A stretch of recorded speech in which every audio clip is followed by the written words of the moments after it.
Hi, everyone. My name is Tomi Akinyemiju. I'm an Associate Professor at the Department of Population Health Sciences at Duke University School of Medicine. I'm very happy to be here today to present on my talk, which is titled, We Don't Care What You Know Until You Show Us That You Care, Characterizing Access to Healthcare Among Black, Hispanic, and White Cancer Survivors. I'm an epidemiologist by training, and I do research that intersects between social and molecular determinants of cancer health disparities. This project is mainly focused on a social determinant of health, which is healthcare access. I have nothing to disclose. For today, I'm hoping to start with a background and provide some preliminary data that motivated this study, present an overview of our study aims, and then describe how we think about healthcare access dimensions and the proposed measures for this study, and then present some results from our focus groups.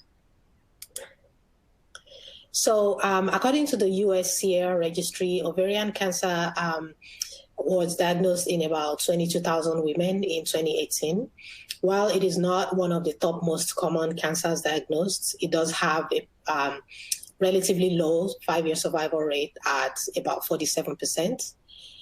We see that while incidence and mortality has stabilized and somewhat declined slightly over the years, it is still characterized by a high proportion of patients being diagnosed at distant stages. So about 60% of ovarian cancer patients are diagnosed at distant stage where the cancer has metastasized. This translates into significantly lower survival at about 29% for distant stage ovarian cancer.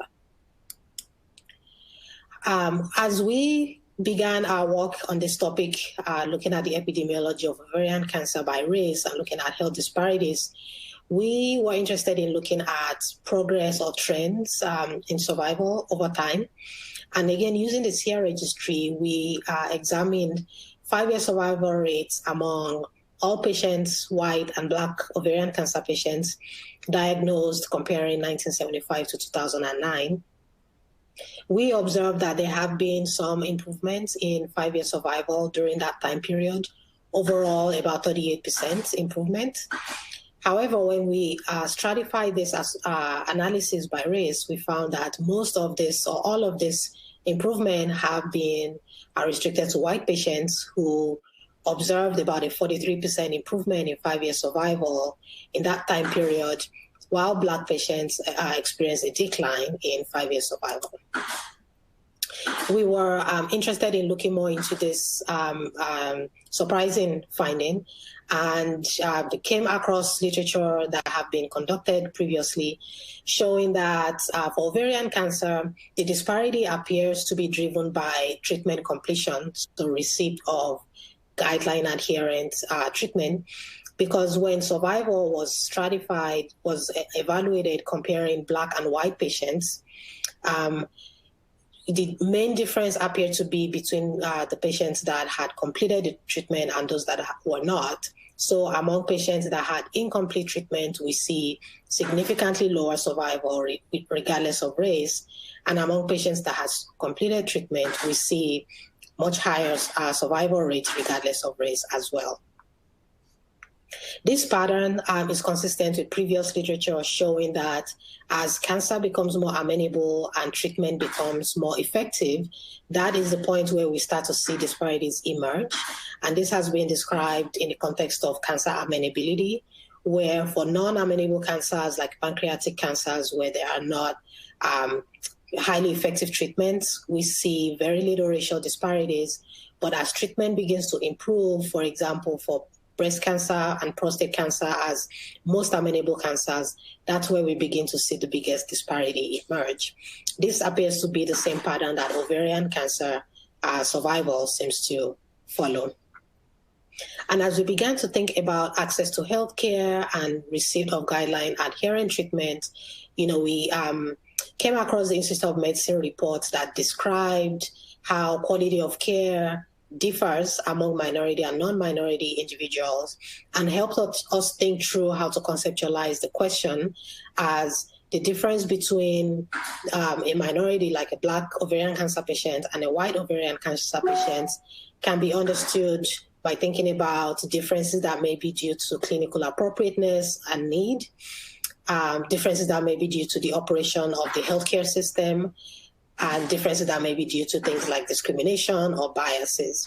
And as we think about health disparities, that's modifiable.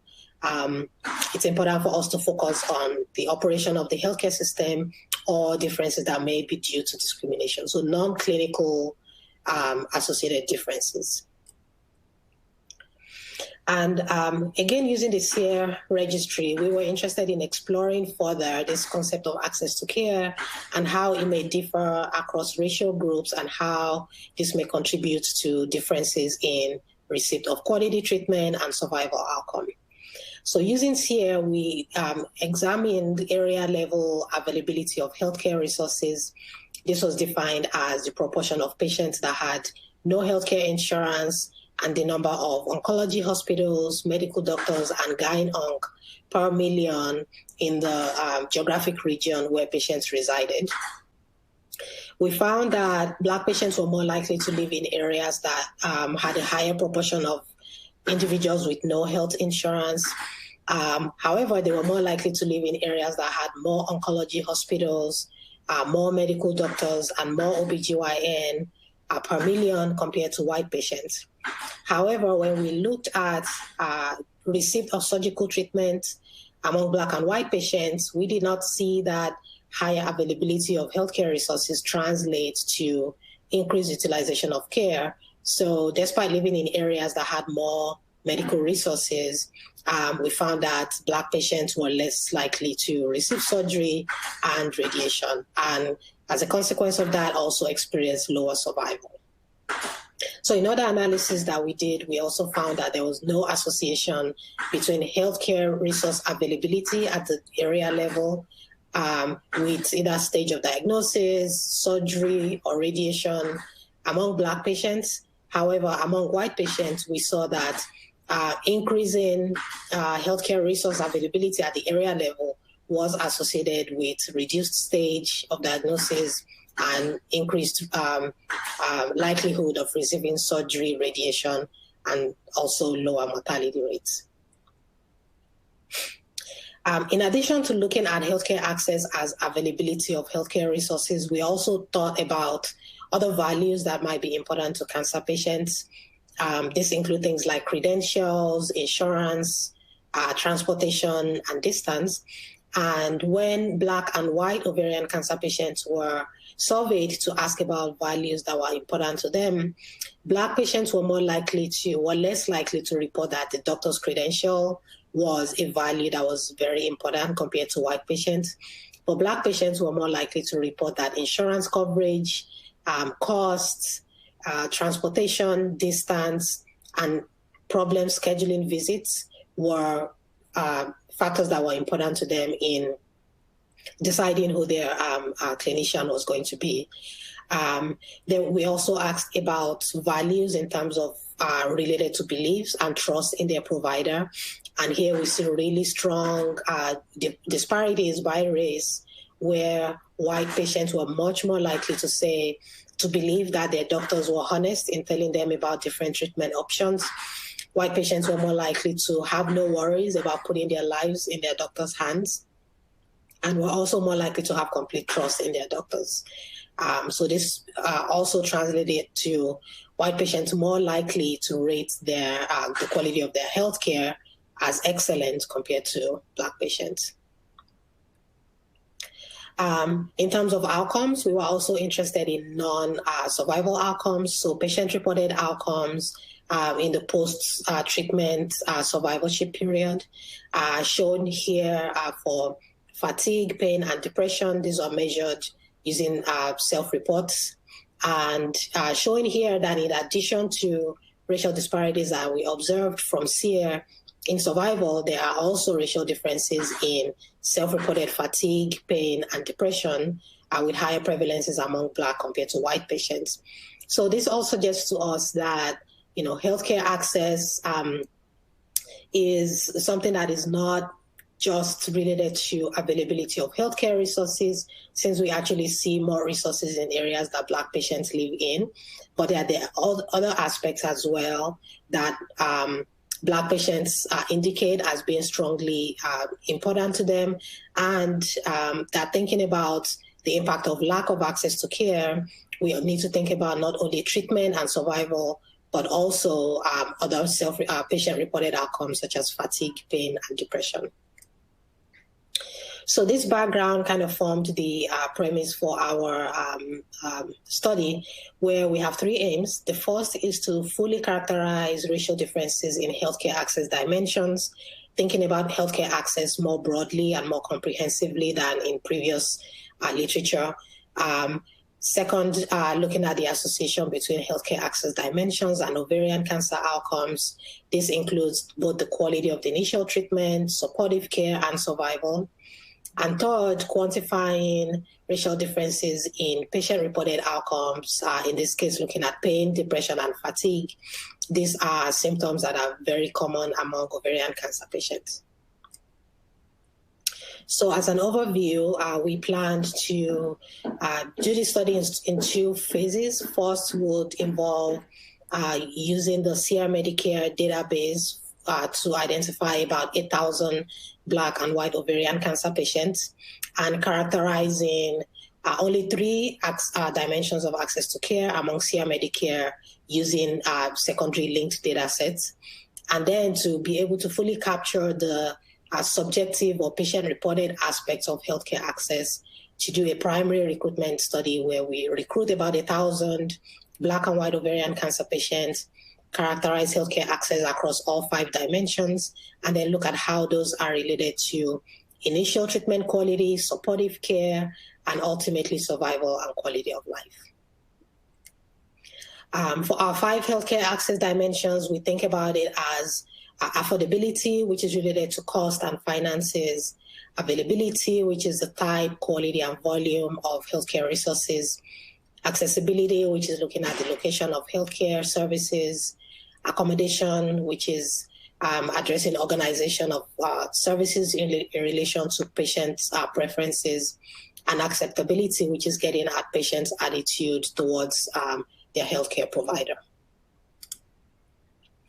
For some examples, for acceptability, those include things like reputation or credentials for the provider, interpersonal competence, empathy, patient-provider communication.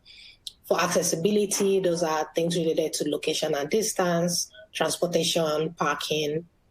Accommodation include things like scheduling and language accessibility, wait times. Affordability is including things like insurance and co-pays, or availability is getting at the number of doctors, hospitals, and quality of available resources. As we got started on this work to identify and characterize healthcare access dimensions, one of the early things that we found out was that there was no validated instrument that comprehensively assessed all 5 healthcare dimensions the way we had conceptualized them. None of the existing instruments, so that looked at separate aspects of the dimensions, were validated for African Americans or Hispanics. And we were worried that combining questions or subscales from various surveys into one would likely limit the internal validity of our instruments without doing some initial psychometric analysis.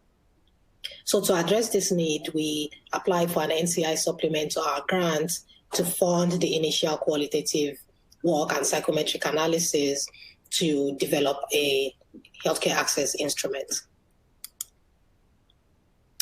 The other thing that we discovered early in the process was that there was no study that had comprehensively described healthcare access barriers or challenges among Hispanic cancer patients, even though they likely have more significant barriers to care, including things like language, immigration papers, and migration patterns within the US.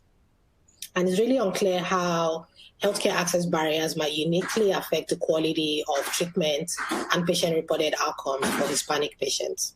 So as part of our supplement, we requested additional funding to recruit Hispanic ovarian cancer patients in our study. So our revised study design basically took a step back with a focus group and cognitive interviews to get a sense of patient ovarian cancer survivors' perception of healthcare access and what their experiences were. And then our primary cohort was revised to include Hispanic patients.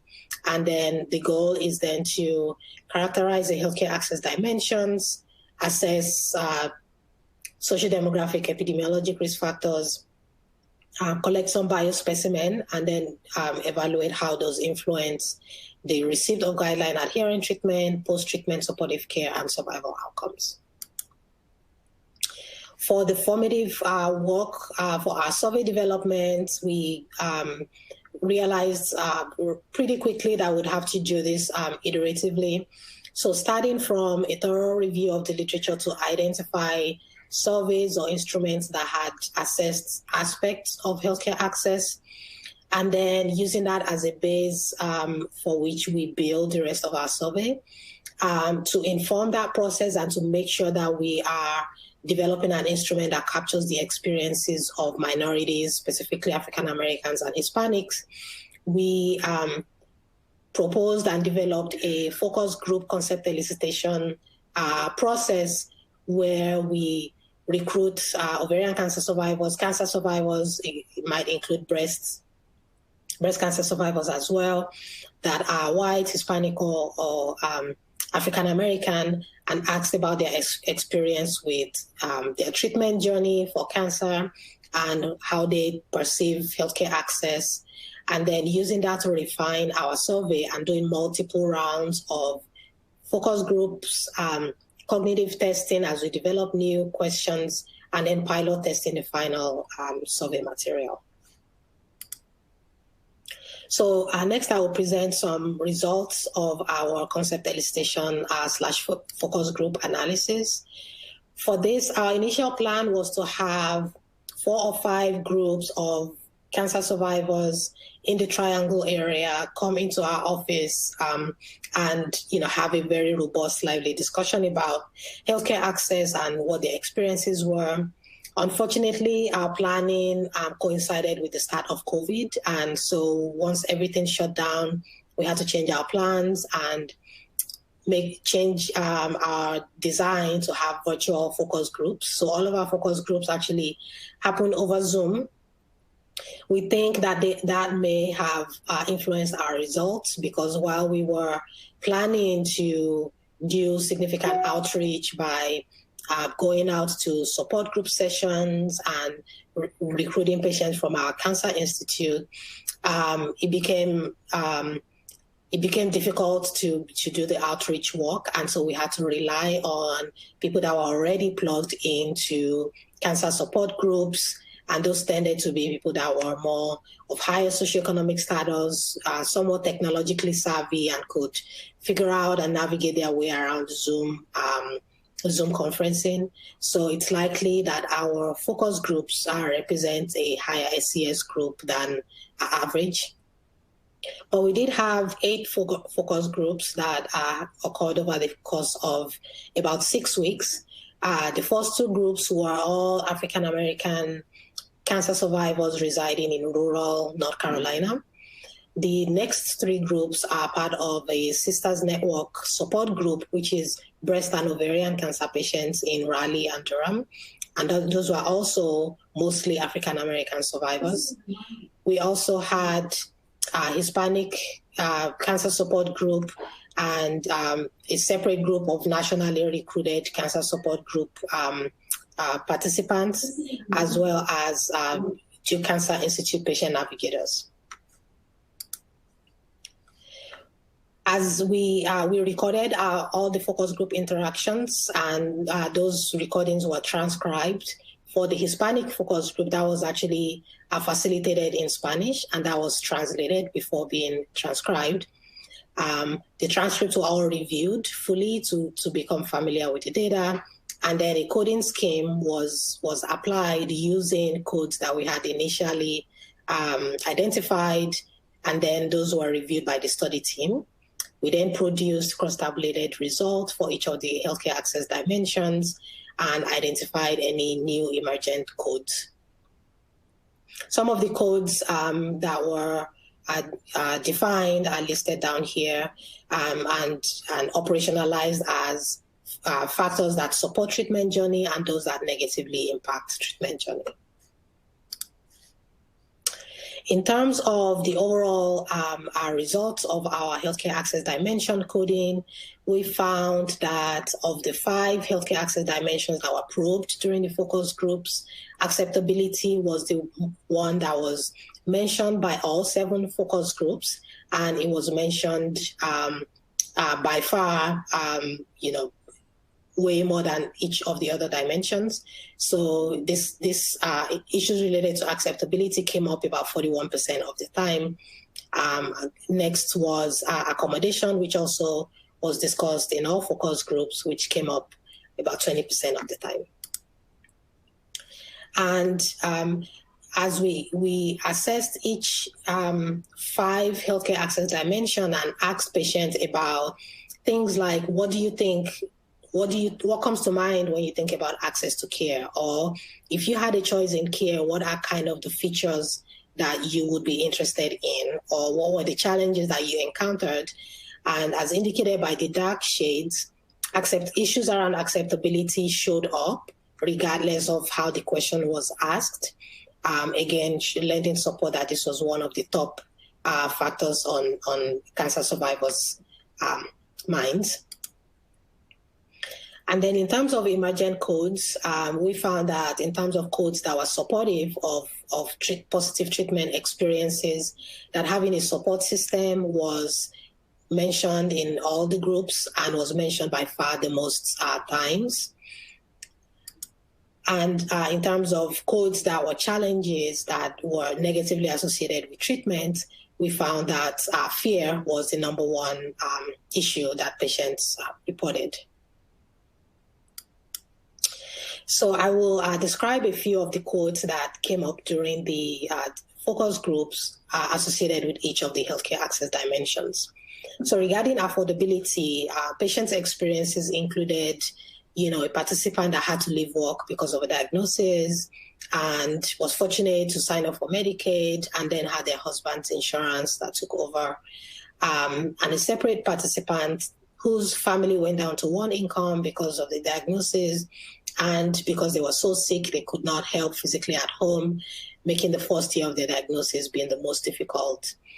We also had a participant that took a leave of absence and had insurance that took care of all their financial needs, and their copay was manageable as well. So we see a wide spectrum of experiences related to affordability. Regarding availability, we also see a wide range of experiences from one participant who said the first question was, where do I go? Do I go to my primary care provider or my specialist? And not being sure what to do next, just called the hospital main line and was eventually connected to a primary care group and an OBGYN group for their treatment.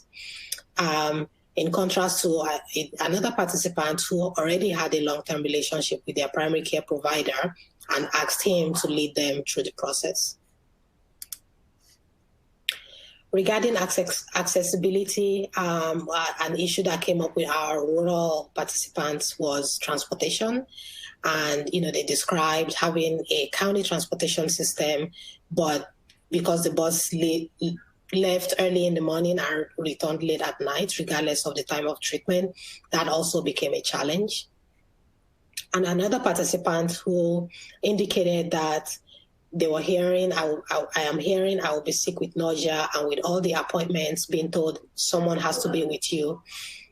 Who is going to take me there, being single, can't have people losing paychecks to take me to an appointment. And so this was really a challenge in terms of being able to go to their appointments needing to find someone that would take them and stay with them throughout the whole appointment, and needing to work with that person's schedule in order to make the appointment. Regarding accommodation, we heard from several participants that talked about liking their surgeon skills, but not liking the wait times, taking up to an hour and a half or up to 6 hours. The wait time before starting treatment was mentioned as a very scary period. And someone mentioned needing to always come in prepared because it was an all-day appointment. Regarding acceptability, there were several quotes here, and again, this was the top issue that participants mentioned. Some of the quotes included relationship with my provider makes all the treatment, and the name or reputation of the institution is not a big factor. Many Black patients who do not understand what is being told to them. There's a fear and mistrust of doctors. They don't see enough minority doctors that they can relate to. Even if doctors don't realize it, patients do. And unconscious bias is a big issue. There was a participant that thought there was some unconscious bias because once they found out they were educated, they were treated better. There are also participants that talked about went into more detail about unconscious bias. They are telling doctors, white doctors, you're biased, you're unconsciously biased when it comes to dealing with minorities. And the discussion is made, you've got to stop it. And it's unconscious, and giving seminars and courses that's helping to improve the issue. And as a patient, stepping in with the attitude of, you're not putting me into a category, you're dealing with me, Justin. As a follow-up to that, another participant said, it doesn't matter to me as long as you respect me, because really, I really think the discussion about caring just means that you're feeling that if someone cares about me, they are going to give me their best work. And that's the bottom line. You want the best work. And if you care about me, you're going to give me your best. I think there's a relationship between, do they care? Do they have good bedside manners? You relate that to getting quality care. Of course, that may not always be true, but that's what you're relating it to. In response to the question, does the race of the provider matter? This participant responded, no, not at all. And like Justine said, it's just how you treat me, respectfully. It can be a sister, referring to being an African-American doctor. And if your attitude is bad, I don't have anything for you. So yes, it does not matter at all to me. As a follow-up to that, even sex doesn't matter to me. And this participant described that most of their team were men or were female, and they hadn't had a male doctor, but that would not have made a difference. It's the qualifications and how you treat it. And again, the level of compassion you have. So mentioned towards here that the care is full circle, it's emotional, it's physical, and it's all of that put together. So just, again, as I've presented with the quotes and the data from the focus group coding showing that, first, participants understand that healthcare access is not just one thing. So it's not just about the finances or the insurance or the accessibility and being close to a highly ranked cancer institute. But you understand that there are other dimensions that are at play, things related to acceptability and accommodation and being able to make appointments and being able to get to the hospital, and the wait times all showed up as being important for patients. However, what really struck out was that even though patients understood the kind of differences in quality and the difference between a comprehensive cancer center and a community clinic, the issue of acceptability was what often stuck with them long term and generally overshadowed their perception of other aspects of their healthcare. And what kept showing up time and time again was that things related to comfort, empathy, respect, and communication were the aspects that overrode other aspects of healthcare access for patients.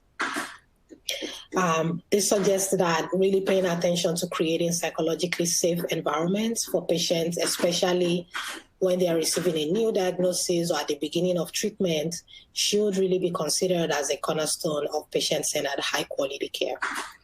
We also found other facilitators and barriers that can interact with aspects of healthcare access.